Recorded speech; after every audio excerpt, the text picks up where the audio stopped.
Something I've constantly struggled with over the years of doing both short course and long course racing is my nutrition strategy and plan for race day. So I thought I'd just give you a few tips that I've learned over the years and what has finally worked for me in one of the toughest 70.3s in the world. So if you watch my last video, you'll see that I had a bit of a breakthrough and career best performance, and I think it's massively to do with how I use my nutrition and hydration in order to do that. Fred was just saying that my secret weapon for Lanza 70.3 would be a tea melon, what was it, pano shock in the bento box? It's a hazelnut pano shock. That's probably about 2,000 calories worth right there. Yeah. They are dense. I think they'd be quite difficult to eat in Lanza, to be fair, especially with the wind. Flour In your face.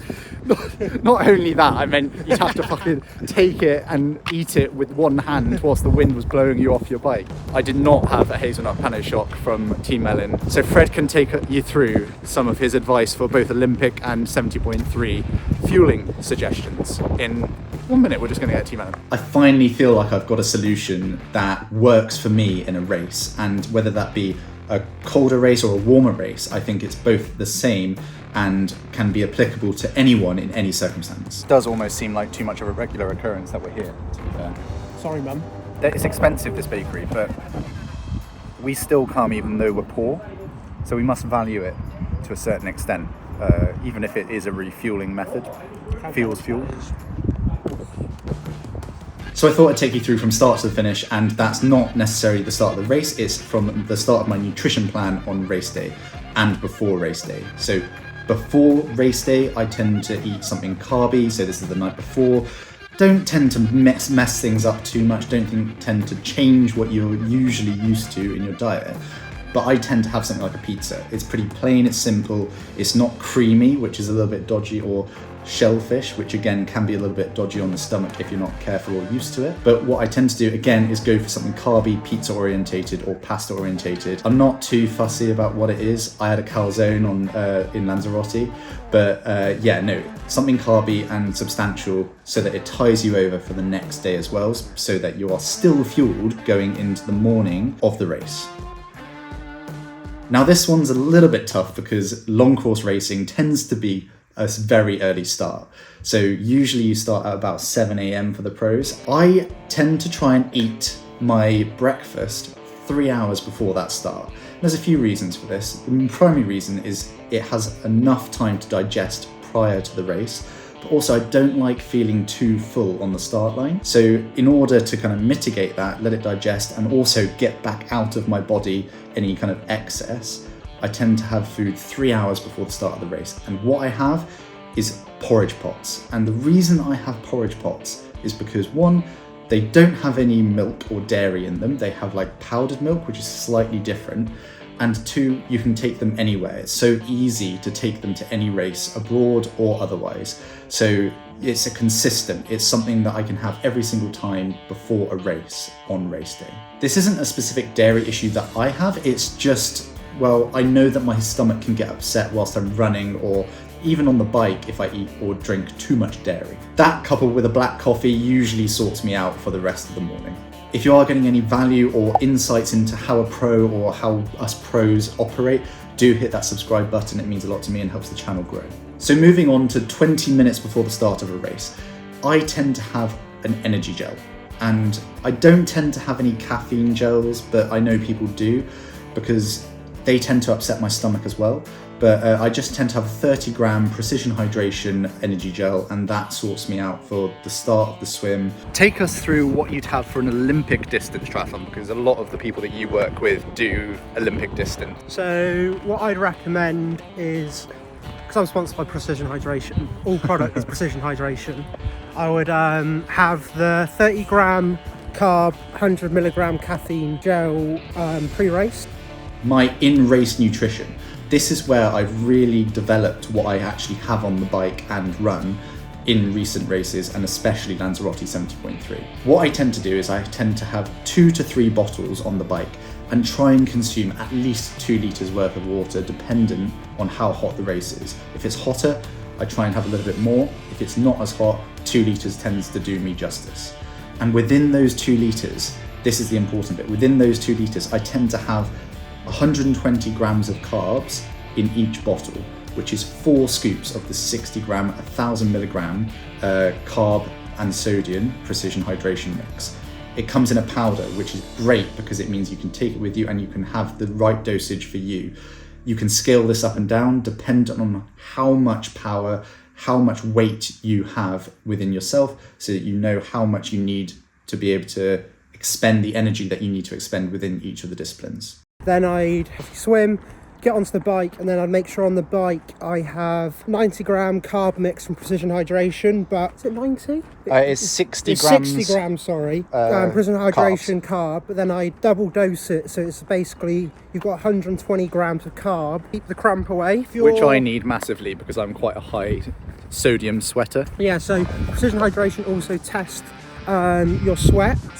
Is that all in Olympic distance? Yeah, that's what I did. Yeah, so basically almost 2 litres for a hot race. That's what my athletes did in Abu Dhabi World Champs as well. Yeah, so Fred had an athlete, Kate, who podiumed, and she had 2 litres with 120 grams of carbs and 2,000 milligrams of sodium by the sounds of things. Yeah. Which makes a lot of sense.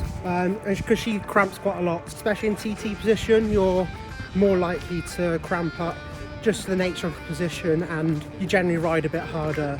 Like I said before, it is worth practicing with those amounts before you actually race. Don't just go into race day having not practiced before. I think one of the biggest revelations for me is actually keeping the nutrition on the flippin' bike, because I tend to lose it every other time, whether I go over a bump or whatever it may be, bottles flying everywhere and just not being able to have what I'd planned on having within that race. So by strapping them down with elastic bands, I basically just pull an elastic band over the top of the bottle. It's managed to secure them in place, and I tend to have one bottle up front, one bottle behind. And what this does is it allows me to concentrate on that front bottle the entire time until that's empty, and then either bin that bottle in one of the aid stations or swap it with the one at the back and then concentrate on that one at the front again. And so it's only the one at the front that I'm ever concentrating and drinking on from constantly. I do have a spare bottle on the bike, and it's a bit of a fairing as well, so it's the one that's on my down tube, and that's primarily there for aero gains. It can be used as an extra 500 ml worth of water or something else electrolyte, so that I keep on top of that sodium loss. Onto the run, I take for Olympic distance 2 gels, either 1 caffeine and 1 carb, or just 2 carb. Completely depends on how much caffeine you have in the day. So for Mr. Josh Lewis, he probably needs extra strength caffeine because he drinks about 1,000 litres of caffeine a day. Gotta keep going somehow. Yeah, exactly. It may seem a lot and excessive, but I think to get everything you need out on race day, that's what you need to consume. But obviously don't jump straight to this. You need to train with this, you need to test with this, just to make sure the stomach's used to it, and also that you can consume that many carbs, because if I've managed to consume all of that on the bike, I tend to be okay whilst I'm running. You tend to start the run in a decent, not surplus, because you're constantly losing calories, constantly losing kind of nutrition over that bike leg, because it's a huge amount of energy expenditure. But I'm in a decent position to get onto that run.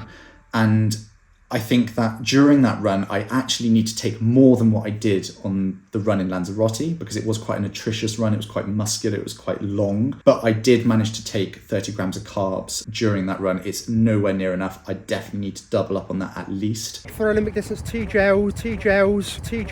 And probably even more water as well. So it's just worth bearing in mind, how are you going to get that on? Are you going to stuff gels in your pockets? Water, are you going to grab a water coming out of transition from your transition bag? That's definitely what I'm going to be doing in the future, is making sure that I have something to take with me, because I don't find that chucking water in my face at the aid stations whilst you're trying to gun it through does me any justice or favours, because I just can't consume it whilst from a little cup.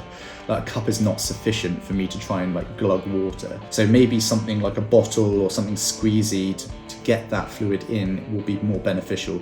Also just in smaller doses, so you don't have to try and glug the water all at once. You can do it over a longer period of time. For quite a lot of people, consuming 120 grams of carbs is really tough. Yeah, I do all my turbo sessions with those combos, so when it comes to race day, I can perform optimally. Yeah, very good point. Like, do train with the nutrition that you're intending on using. Don't change things up for the day.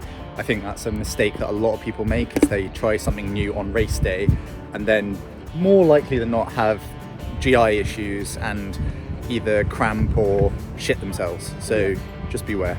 After the race is beers. Gonna put it straight out there. Nutrition is beers. I'm not the best at recovery. I tend to try and relax and have a beer. I even have a beer the night before. I'm not gonna lie. Like, it's just a bit of habit, I guess. I'm not an alcoholic by any means. Like, one beer is more than enough. But I quite like it in terms of just relaxing, feeling at home, but also after the race, like, just again relaxing, have a bit of a celebration of having finished the race. Like, everyone deserves a little bit of that.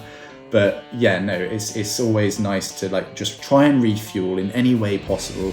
I think we did it with chips and beers after Lanzarote, but whatever you do, like, do make sure that you're constantly topping yourself up after the race so that the next day you don't like feel so horrendous, because half the time, yes, you're knackered from the race, but a lot of the time it's to do with your nutrition afterwards. So you need to refuel the body because it's going to have spent so much energy like getting through that. So you just need to top it back up so you feel better the next day. But yeah, taking this on into the future, I'm really hoping that I'm able to put together the back end of the race a little bit better, and also just, yeah, continue to perform well. That was a career best for me, and I look forward to hopefully putting that to good use in following races. I'll update you with what those races are in coming videos, but yeah, stay tuned and thanks for watching.